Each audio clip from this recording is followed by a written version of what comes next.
শেখ হাসিনা বাংলাদেশে কবে থেকে অপ্রাসঙ্গিক হওয়া শুরু করলো? আমার মতে ২০১৪ সালের নির্বাচনের আগ থেকেই সে অপ্রাসঙ্গিক। তখন থেকেই আমরা বুঝেছিলাম সে স্বৈরতন্ত্র কায়েম করবে এবং ২০১৮ সালে আমার পরিচিত লোকজনও রাতে ব্যালট বাক্স ভরেছে। সো আমি জানি যে এটা নিশ্চিত এবং বিভিন্ন ইন্টারন্যাশনাল মিডিয়াতে তো এসেছেই। আর ২০২৪ সালে তো আসলে আমরা সবাই তাকে রিজেক্টই করে দিয়েছি, কারণ সে স্বৈরতান্ত্রিকভাবেই ক্ষমতা ধরে রাখবে। ২০২৪ সালে আমরা যা চাক্ষুষ দেখেছি যে 2% লোক আসলে জেনুইনলি হয়তো বা ভোট দিতে গেছিল, তাও ওগুলা শেখ হাসিনারই লোকজন। তো এই অপ্রাসঙ্গিকতা শুরু হয়েছিল, তার প্রথম কারণ হচ্ছে আমরা বুঝে গিয়েছিলাম সে স্বৈরতান্ত্রিকভাবে দেশ চালাচ্ছে। আর দ্বিতীয়ত, সে মানুষকে মানুষ মনে করতো না এবং একই ঘ্যানর ঘ্যানর করে যেত। তার পরিবারকে মেরে ফেলা হয়েছে, তার এই হয়েছে, স্বাধীনতার পক্ষের শত্রু আর বিপক্ষের শত্রু, এগুলাই ছিল তার ক্ষমতাকে ধরে রাখার প্রধান অস্ত্র। এগুলা আমাদের মতো লোকজন আর নিচ্ছিল না।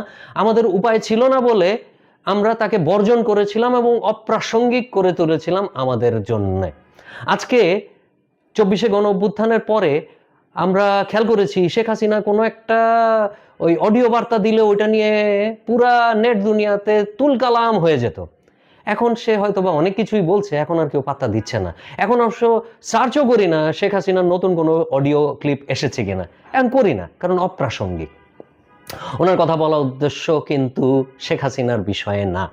অপ্রাসঙ্গিক কি এই গভর্নমেন্টও আমাদের জন্য হয়ে যাচ্ছে না? ইন্টারিম গভর্নমেন্ট, এই ইন্টারিম গভর্নমেন্টে ডক্টর মোহাম্মদ ইউনূসকে ২০২৪ সালের এই ৫ই অগাস্টের গণ অভ্যুত্থানের পরে, অর্থাৎ ২০২৪ সালের ৫ই অগাস্টের পরে উনি যখন দেশের বাইরের থেকে আসলেন ৮ই অগাস্ট, তখন বাংলাদেশের সবচেয়ে পূজনীয় ব্যক্তি ছিল ডক্টর মোহাম্মদ ইউনূস এবং তার ইন্টারিম গভর্নমেন্টের জয় জয়কার ছিল প্রথম ৬ মাস ভয়ঙ্করভাবে।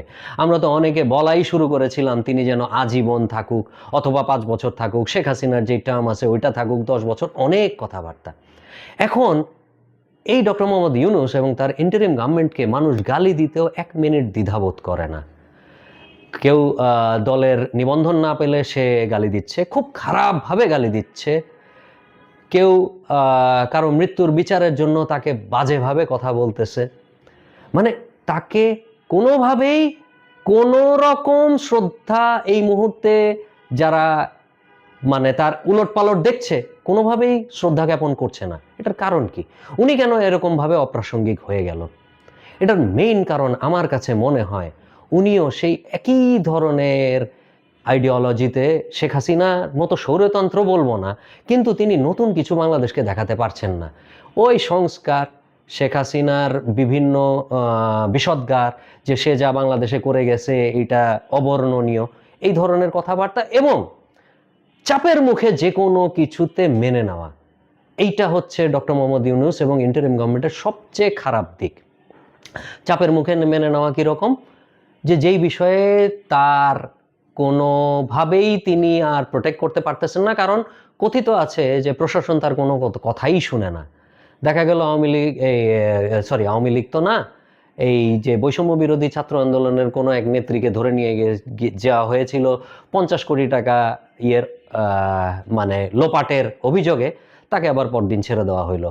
এক ছাত্র গিয়ে পুলিশের থানায় গিয়ে বলছে যে থানা জ্বালিয়ে দিয়েছি, পুলিশ মেরে ফেলেছি, তাকে আবার চাপের মুখে পরের দিন ছেড়ে দেওয়া হচ্ছে।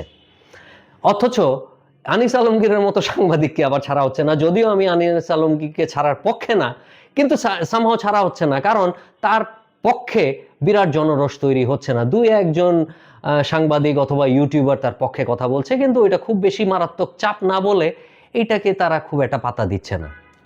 দিন শেষে ডক্টর মোহাম্মদ ইউনূসের এই গভর্নমেন্ট এই ১২ই ফেব্রুয়ারির পরে আদৌ প্রাসঙ্গিক থাকবে? 111-এর সরকারের ব্যাপারে তাও কিন্তু মানুষ অনেক কথা বলে, ওইখানে কি ভালো হয়েছিল, কি খারাপ হয়েছিল। ডক্টর মোহাম্মদ ইউনূসের এই গভর্নমেন্ট যদি এই সরকার থেকে নেমে যায় ১২ই ফেব্রুয়ারির পরে, উনাদেরকে নিয়ে কি আদৌ কোনো কথা বলা হবে? উনাদের কি কোনো ভালো দিকের কথা বলা হবে? কারণ দিন দিন কেন জানি মনে হচ্ছে চরমভাবে অপ্রাসঙ্গিক হয়ে যাচ্ছে এই সরকার। আসসালামু আলাইকুম।